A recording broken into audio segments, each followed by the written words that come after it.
You know that feeling where you're at the end of the holiday, the end of the vacation, and you just get that feeling of the blues, that just like, oh, I've had so much fun and now I've got to go home. Like, it must be like that feeling for the fans that are in America for the World Cup. It must be like that, but even to a higher degree, because it's not just you. It's like all your friends that you're with. It's all the thousands of other people that are in America for the World Cup. Like, leaving that all behind, like the magnitude of the World Cup to go home just must suck. It must be absolutely brutal. But I mean, it was always going to end. Like, you were always going to come home. Like, you bought a return ticket. But still, that doesn't get rid of all those like awful feelings, does it? Being in America makes you realise how shit the UK really is. Like, I'm not even joking. The UK, I wake up and I just feel depressed. I don't even want to go out. You know when you make plans the night before to meet your friends the next day, but when you wake up in bed, you even just feel like, oh, I've got to go meet my friends outside. I just think, bruv, I don't want to go out. It's the weather in the UK is horrible. And then just look at Florida. I wake up here and I'll just jump out of bed and I'm like, yo, what am I doing today? Like, bro, imagine getting them same feelings in the UK. Everyone in the UK is miserable. See, if you go through the drive-thru at McDonald's and you're like, oh, thank you for that, they'll be like, all right, nice one. Yeah, bruv, here, you say, thank you for my food, they'll be like, that's okay, I hope y'all have a good day. Like, bro, what the fuck is wrong with the UK, man? Why is everyone... The weather has a big impact, I think, you know. Like, right now it's summer, people are a lot more happy, but, you know, we only get summer for like 2 months of the year, really, 2-3 months, and then the rest of the year it's pretty grey. I think a lot of the UK has seasonal depression. So depressed and miserable, bro. Oh. Why does every single American in existence have a fan on their ceiling? This is just the archetype of an American room, and I don't understand it because they always claim to have air conditioning. Most people in America have air conditioning. So why do you have a fan on your ceiling if you're already cooling down the room? Why is this a thing? And that's a fair question. Is it mainly for the aesthetic, just for the look? Because, yeah, if you've got AC, I mean, a fan is kind of redundant, isn't it? It must be just for the look. Why are Americans so passionate about a ceiling fan? Because I have never entered a room in England where they have a ceiling fan unless you have a lot of money. If you have a lot of money, you'll have a ceiling fan. But me, the commoner, we're not going around people's houses and seeing ceiling fans every day. So why do Americans have such a passion behind ceiling fans? And it doesn't make sense to me. If you've got air conditioning, why do you need a ceiling fan? I don't know. Let me know in the comments if you have a ceiling fan, because these are the questions that plague on my mind. Seriously, like, I need to know why a ceiling fan is so useful if you have air conditioning already.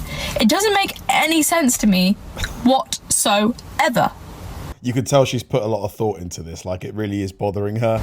So do you have a ceiling? Well, I'm always talking about the things that I love about America, but today I'm going to tell you the things I will not miss about America when I go home. Number one, I will not miss American people's driving. You guys are wild, mate. It's like the F1 out there. Speed limits to Americans are simply suggestions, mate. All right, I can't wait to get back on British roads. I'm hanging on for dear life.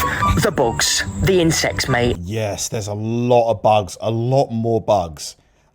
But although, have you guys noticed a decrease in bugs? I've noticed that I'm seeing less insects around.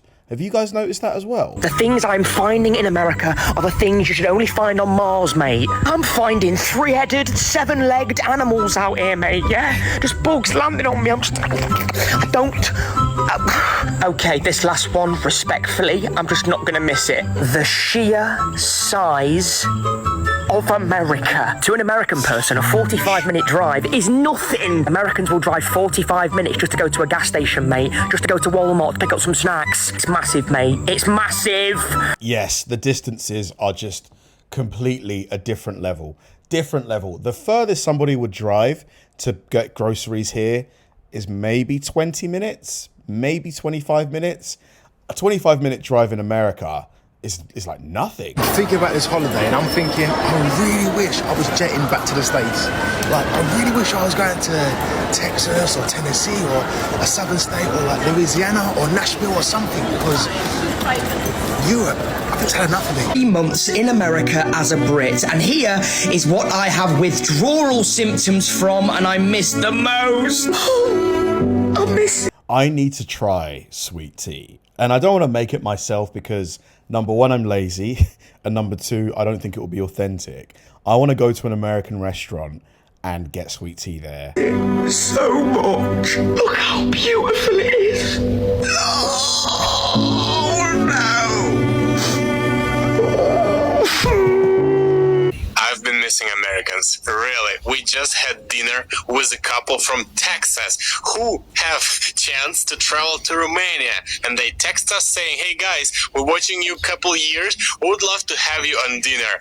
And you know what? During this dinner, I felt like I've been again in the United States. You can tell that I kind of advocate and promote Americans. No, it's matching. I don't know why, but it felt really like a home just being with Americans. We got a great dinner, and in the end of the dinner, they give an envelope to my daughter, and it was $100 there. Guys, thank you so much. We'll get the bike for her tomorrow. Super generous, super generous. I've seen a lot of this on my For You page, so I'm going to chime in about how depressing British culture is, because I went to live in London for 6 months, and I experienced a bit of British culture. And I'm American, so I compare it to American culture. And it is really a very depressed, miserable place. And I thought to myself, I would never live here because of that. That's the truth. Now, I see myself as sort of British. My grandparents, when they were living in South Africa, they were living in the British Empire. And so, I mean, I've always supported British soccer teams, and I feel quite British. So I don't mean it as a dig to British people. It's just that the people there don't seem like they're having fun. They seem like they're constantly trying to escape misery. You know what? Oh my God, as much as it pains me to say it, unless there's alcohol involved, it's rare to see people like really expressing joy over here. I'll be brutally honest. I think obviously it depends. Like I'd say I'm quite a happy person, but on the average, unless it's on a night out, like a Thursday, Friday, Saturday night,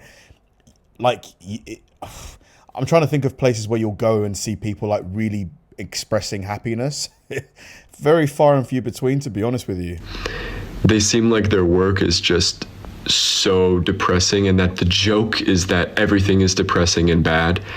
And like, that's the entire sense of humor. It's like, this all sucks. Let's just make jokes about it.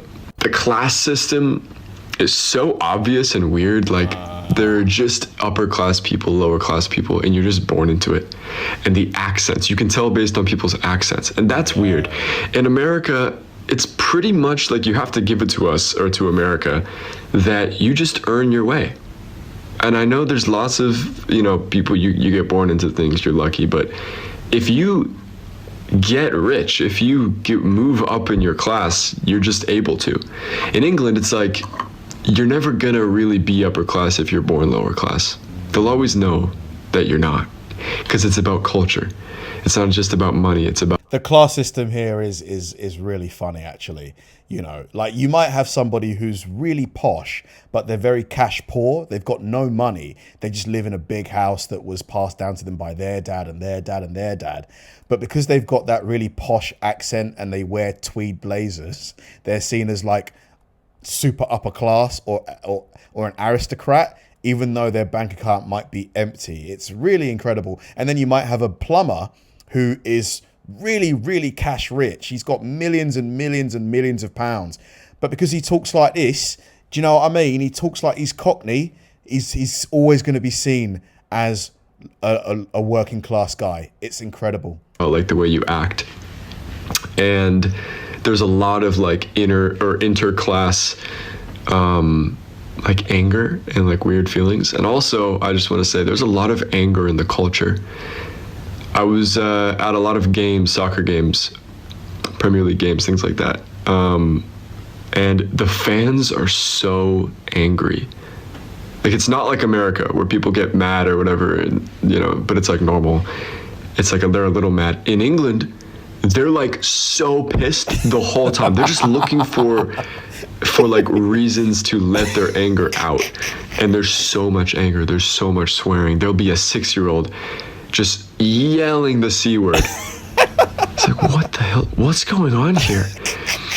It's like borderline. I'm looking around thinking like, this is uncivilized.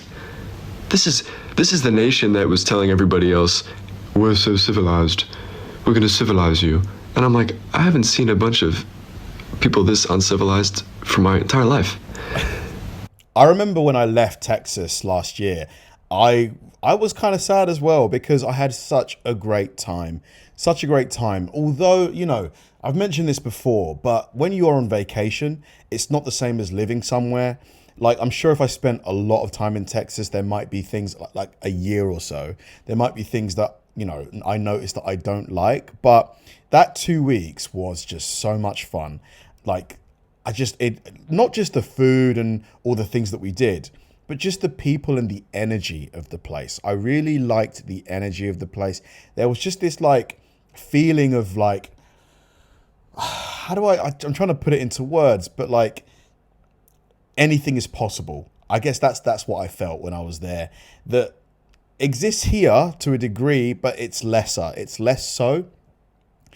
I really need to find time to come back to America. I don't know where I'd want to go back to for just a 5-day thing, because ideally I'd want to do a longer trip. But if I can carve out 5 days, where should I go? Where do you think I should go? Thanks for watching, guys. If you enjoyed the video, please like and subscribe. And if you did, check out this video right here and hit the join button below. See you there.